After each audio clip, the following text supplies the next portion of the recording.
नमस्कार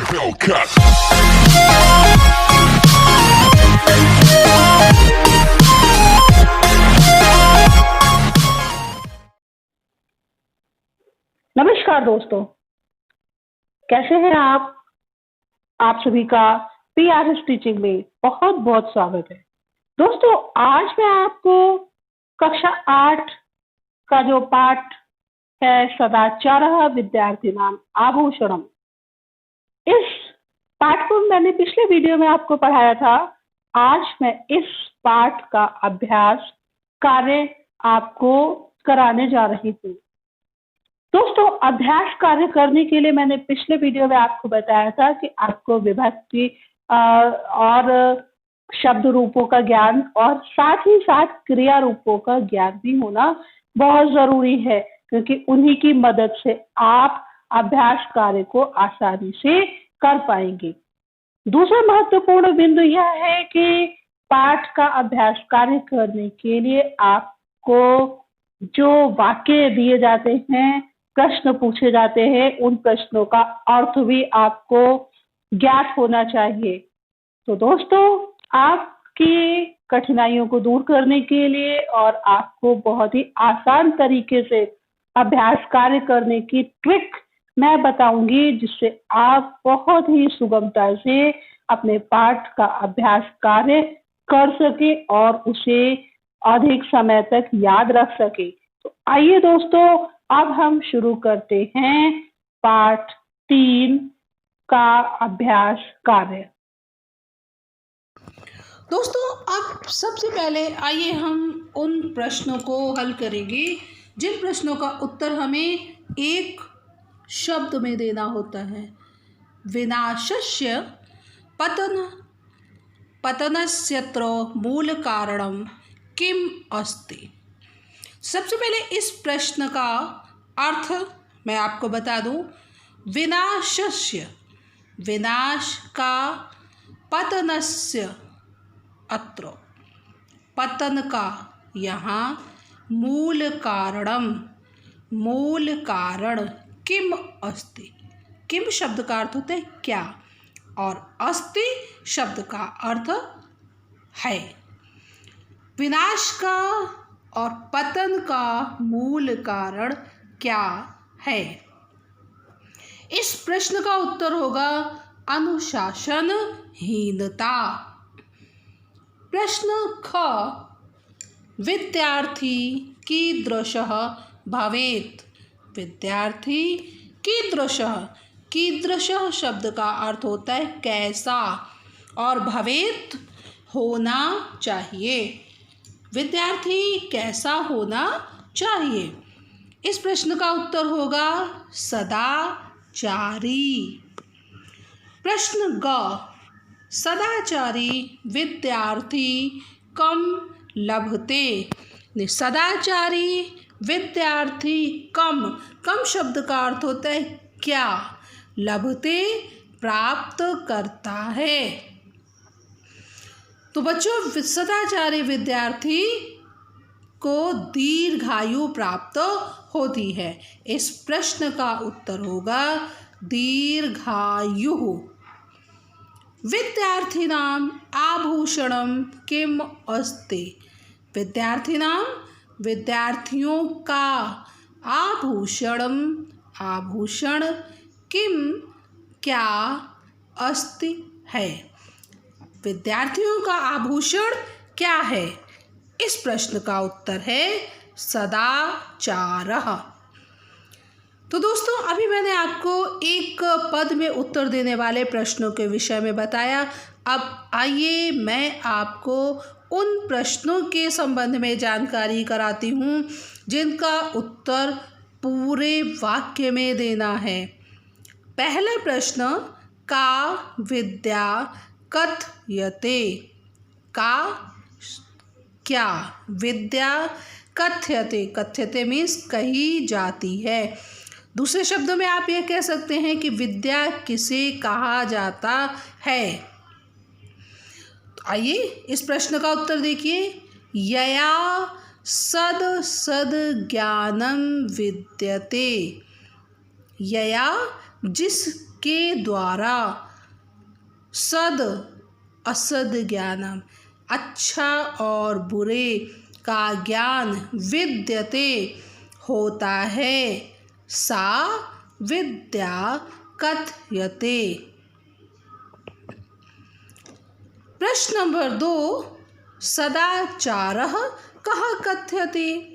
सदाचार किसे कहा जाता है। सदाचारः सद आचरणमेव कथ्यते। सदाचार सद आचरणम एव, सद अच्छे आचरण को कथ्यते कहा जाता है। प्रश्न नंबर ग, सदाचारी कः विद्यार्थी भवति। सदाचारी कः शब्द का अर्थ होता है कौन, विद्यार्थी भवति होता है, अर्थात सदाचारी कौन सा विद्यार्थी होता है। यह, इस प्रश्न का उत्तर होगा यह विद्यार्थी। यह शब्द का अर्थ है जो। विद्यार्थी शास्त्रोक्त विधिना, शास्त्रोक्त शास्त्र में बताई गई विधिना विधि से आचरणम करोति, आचरण करता है। अनुशासने च वसति, और अनुशासन में वसति रहता है। गुरुणाम आज्ञाम पालयति, गुरुणाम गुरुओं की, आज्ञाम आज्ञा का, पालयति पालन करता है। सह सदाचारी कथ्यते, वह सदाचारी कहा जाता है। आइए दोस्तों, अब हम प्रश्न घ के संबंध में बात करते हैं। प्रश्न घ इस प्रकार है, कम यत्नेन संरक्षेत। कम शब्द का अर्थ होता है किसकी, यत्नेन प्रयत्न से, संरक्षेत रक्षा करनी चाहिए। इस प्रश्न का उत्तर होगा वृत्तम। वृत्त शब्द का अर्थ होता है चरित्र। वृत्तम यत्नेन संरक्षेत, चरित्र की यत्न पूर्वक रक्षा करनी चाहिए। तो दोस्तों, अब आइए हम अगला प्रश्न हल करते हैं। इस प्रश्न में कुछ शब्द दिए गए हैं जिन शब्दों के विलोम हमें लिखने हैं। पहला शब्द है दीर्घायुः। दीर्घायुः शब्द का विलोम होगा अल्पायुः। विद्यार्थी, विद्यार्थी शब्द का विलोम होगा अविद्यार्थी। अगला शब्द है उचितम। उचितम शब्द का विलोम होगा अनुचितम। सदाचारः, सदाचारः शब्द का विलोम है दुराचारः। कर्तव्यम, कर्तव्यम शब्द का विलोम होगा अकर्तव्यम। सत्पुरुषः, सत्पुरुषः शब्द का विलोम होगा असत्पुरुषः। तो विद्यार्थियों, अभी मैंने आपको इन शब्दों के विलोम शब्दों से परिचित कराया। अब आइए चलते हैं अगले प्रश्न को हल करने। अगले प्रश्न में रिक्त स्थान दिए गए हैं। उन रिक्त स्थानों में उचित शब्द का प्रयोग करके हम वाक्य को पूर्ण करेंगे। तो सबसे पहले क वाक्य को देखते हैं। विद्यायाः डैश डैश डैश विद्यार्थी कथ्यते। विद्यायाः, विद्यायाः शब्द का अर्थ है विद्या का। और किसे विद्यार्थी कहा जाता है? जो विद्या को चाहने वाला होता है। चाहने वाले शब्द की संस्कृत है अर्थी। तो इस वाक्य में अर्थी शब्द का प्रयोग करके इसे पूर्ण किया जाएगा। संपूर्ण वाक्य होगा विद्यायाः अर्थी विद्यार्थी कथ्यते। प्रश्न ख, पात्रत्वात्, फिर रिक्त स्थान है और शब्द लिखा है आपनोति। पात्रत्वात्, पात्रता से आपनोति प्राप्त होता है। अब जब बीच में रिक्त स्थान है तो वहाँ पर प्रश्न है क्या प्राप्त होता है। पात्रता से धन प्राप्त होता है। धन शब्द की संस्कृत हम यहाँ लिखेंगे और इस प्रकार यह संपूर्ण वाक्य होगा पात्रत्वात् धनम आपनोति। ग, रिक्त स्थान है पतनस्य विनाशस्य च मूल कारणम अस्ति। पतन का और विनाशस्य, विनाश का मूल कारण है। अब पतन का और विनाश का मूल कारण क्या है? आप लोगों को ज्ञात होगा कि अनुशासनहीनता विनाश का मूल कारण है। तो इस वाक्य में आप जो रिक्त स्थान है उसमें अनुशासनहीनता शब्द का प्रयोग करके इस वाक्य को पूर्ण करेंगे। घ, विद्यया सह सदाचारस्य आधानम, रिक्त स्थान है संयोगः भवति। विद्यया सह, विद्या के साथ, सदाचारस्य, सदाचार का, आधानम, सदाचार का आधानम मीन्स सदाचार को धारण करना। कैसा संयोग होता है? रिक्त स्थान का उत्तर होगा मणि कांचन योग, अर्थात मणि और कांचन का, मणि और सोने का। अगला वाक्य है सदाचारी विद्यार्थी अतीव, और उसके पश्चात रिक्त स्थान दिया हुआ है। इस रिक्त स्थान में आपको शब्द भरना है शोभते। संपूर्ण वाक्य होगा सदाचारी विद्यार्थी अतीव शोभते। सदाचारी विद्यार्थी अत्यंत सुशोभित होता है। अब ये दोस्तों हम अगले प्रश्न को हल करते हैं, जिस प्रश्न में हमें लट लकार के पदों को लंग लकार और लृट लकार के रूपों में बदलना है। लट लकार का रूप हमें दिया गया है और उसी पुरुष और वचन के आधार पर हम पहले उसी धातु का लंग लकार का रूप लिखेंगे और तत्पश्चात लृट लकार का रूप हम लिखेंगे।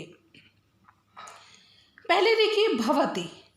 भवति शब्द भू धातु का लट लकार प्रथम पुरुष एक वचन का रूप है। तो दोस्तों अब हमें लंग लकार में भू धातु का प्रथम पुरुष एक वचन का रूप ही लिखना होगा। लंग लकार प्रथम पुरुष एक वचन का रूप है अभवत। लृट लकार प्रथम पुरुष एक वचन का रूप होगा भविष्यति। दूसरा शब्द है अस्ति। अस्ति अस धातु का लट लकार प्रथम पुरुष एक वचन का रूप है। अस धातु से लंग लकार प्रथम पुरुष एक वचन में आसीत रूप बनता है और लृट लकार से भविष्यति रूप बनता है। अगला क्रिया रूप है वसति। वसति वस धातु से लट लकार प्रथम पुरुष एक वचन का रूप है। वस धातु से लंग लकार प्रथम पुरुष एक वचन में अवसत रूप बनेगा और लृट लकार में वशिष्यति रूप बनेगा। अगला शब्द है पालयति। पालयति शब्द पालन शब्द रूप से लट लकार प्रथम पुरुष एक वचन का रूप है और पाल धातु से लंग लकार प्रथम पुरुष एक वचन में अपालयत शब्द बनेगा और ऋट लकार में पाल इष्यति रूप बनेगा। अगला शब्द है आचरन्ति। आचरन्ति शब्द लट लकार आचरण क्रिया रूप है और इस क्रियापद से यह लट लकार प्रथम पुरुष बहुवचन का क्रिया रूप है। आचरण धातु से लंग लकार प्रथम पुरुष बहुवचन का रूप आचरण होगा और ऋट लकार में आचरण क्रियापद से आचरिष्यन्ति रूप बनेगा। तो दोस्तों अभी मैंने आपको ये कई धातु रूप दिए हैं, क्रियापद दिए हैं। इन क्रियापदों के मैंने आपको लंग लकार और भविष्य काल में बनने वाले रूपों के संबंध में ज्ञान कराया। अब आइए चलते हैं अगला प्रश्न, जिस प्रश्न में हमें संधि विच्छेद करना होगा। दोस्तों विच्छेद शब्द का अर्थ आप जानते होंगे। विच्छेद शब्द का अर्थ होता है अलग करना और संधि प्रक्रिया में संधि दो शब्दों को मिलाकर एक नया शब्द बनाया जाता है। उस शब्द को जब हम दो शब्दों में विभाजित करते हैं उस प्रक्रिया को विच्छेद कहा जाता है। तो आइए अब चलते हैं संधि विच्छेद को के संबंधी प्रश्न को हल करने के लिए। पहला शब्द है विद्यार्थी। विद्यार्थी शब्द का संधि विच्छेद होगा विद्या धन अर्थी। सदाचारः। सदाचारः शब्द का विच्छेद होगा सद धन आचारः। शास्त्रोक्ता। शास्त्रोक्ता शब्द का विच्छेद होगा शास्त्र धन उक्ता। दीर्घायु। इस शब्द का विच्छेद होगा दीर्घ धन आयु। अगला शब्द है हीनो हीनोपि। इस शब्द का जब हम विच्छेद करेंगे तब इस शब्द के जो दो शब्द हैं वो हैं हीनो धन अपि। स्वच्छंदाचरणम। स्वच्छंदाचरणम शब्द का विच्छेद होगा स्वच्छंद धन आचरणम। तो दोस्तों आज मैंने आपको इस वीडियो के माध्यम से संधि विच्छेद, विलोम शब्द, रिक्त स्थान और प्रश्न उत्तर के संबंध में जानकारी कराई। उम्मीद है आपको इस पाठ से संबंधित सभी अभ्यास कार्य के प्रश्न समझ में आ गए होंगे। दोस्तों अगर आपको मेरा ये वीडियो पसंद आया हो तो प्लीज़ आप मेरे वीडियो को लाइक करें, मेरे चैनल को सब्सक्राइब करें और हाँ, एक और अनुरोध है आप लोगों से कि आप कृपया बेल आइकन को ज़रूर प्रेस करें जिससे मेरे वीडियो सबसे पहले आप तक पहुंच सके और आपकी जानकारी को बढ़ाने में आपकी मदद करें। उम्मीद है दोस्तों आप हमारे चैनल को सब्सक्राइब करेंगे, हमारे वीडियोस को लाइक करेंगे। आपका मुझे पूर्णतया सहयोग और प्यार मिलेगा। इस उम्मीद के साथ दोस्तों मैं शीघ्र ही आपसे अगले वीडियो में नए विषय के साथ मिलती हूँ। तब तक के लिए धन्यवाद।